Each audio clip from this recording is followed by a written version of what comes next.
Welcome to Caseback Watches. My name is Tim, and in this episode we leave the region of industrial made products and we will enter the realm of arts and crafts.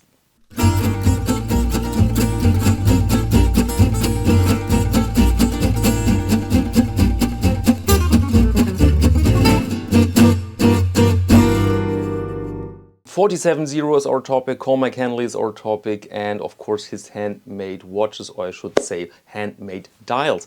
And I'm very happy about our collaboration that lasts now for years. So full disclosure here, I sell his watches. So this is one of the few reviews on this channel where I'm not only emotionally involved, okay? It's also a business. But I must say it's a very exciting business because Cormac and we chat all the time, and he sends me drafts and new ideas for watches, and often I'm blown away by that. Sometimes I think, well, good, and sometimes I realize that he's a kid from the 80s and I'm a kid from the 90s, so we differ a bit in our opinion, our taste, but from time to time there pops something up which I find absolutely great and where I really see that he has reached the next level, which is of course important for work between industry and handiwork, right?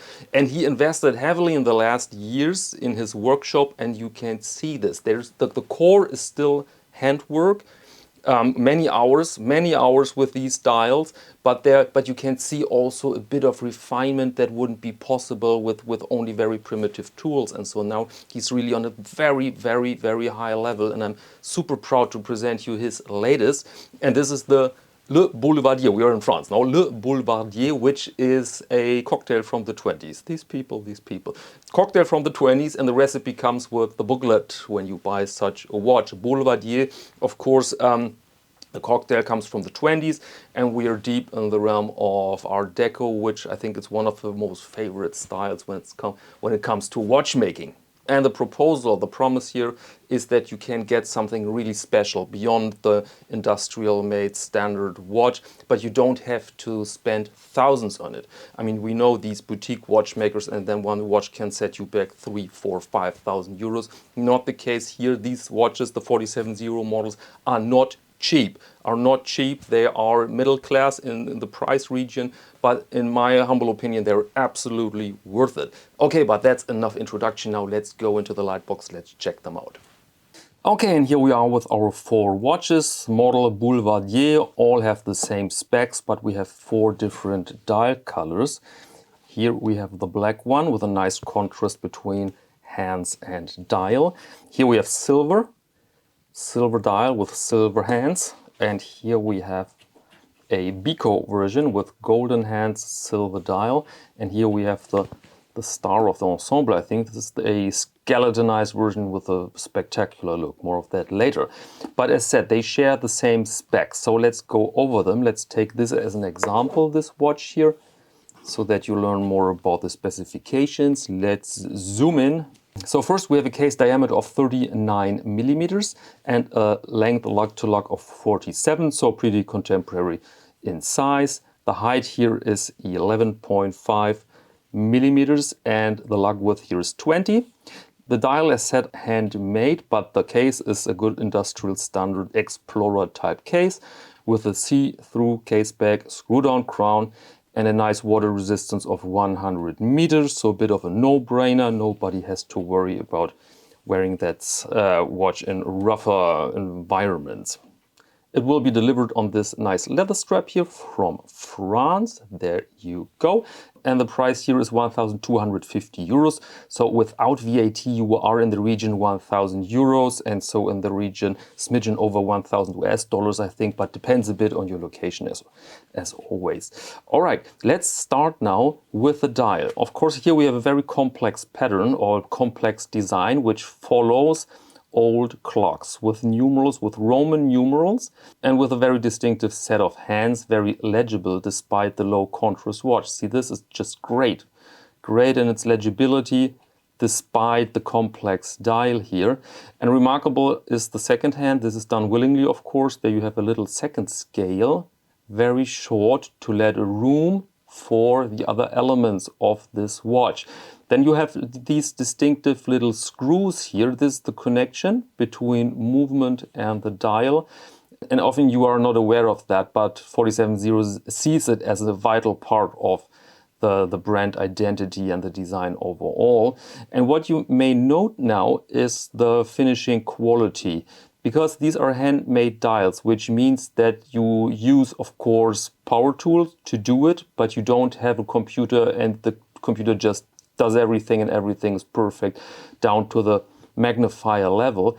Here you still see that it comes from a workshop without signs of sloppiness, to put it that way. Here you see that it is still a craft. And it's not made by a robot, but without sharp edges, without signs of, rustic work, so to speak. So very refined, very, very nice model. And let's check out the next one. This is the silver. And if you look closely here, you see that the brushing pattern is very complex. It's not just in one direction. There's really something going on. The brushing follows the frame, follows surfaces. So really nice. It's a bit like an artwork when you render objects according to the light, according to their form, according to their volume. So pretty damn good. And I love how it reacts to light. Very subtle. And if you like the Deco more or the silver, this is sheer taste.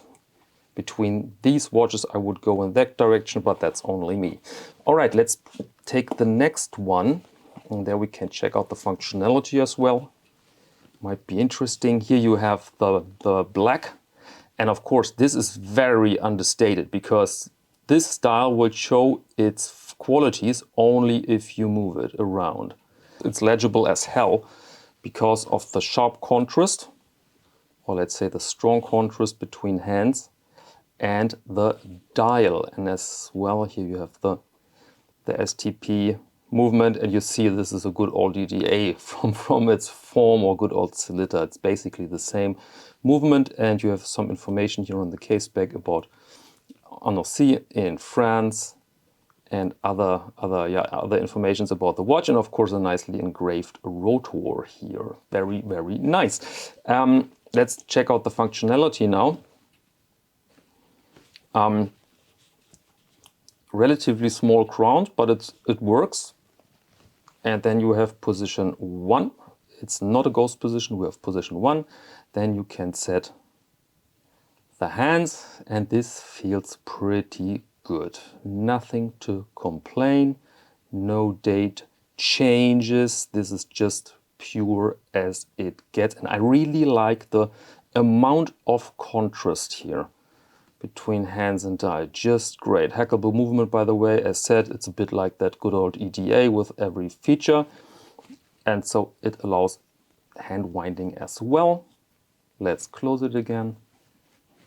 And there you go.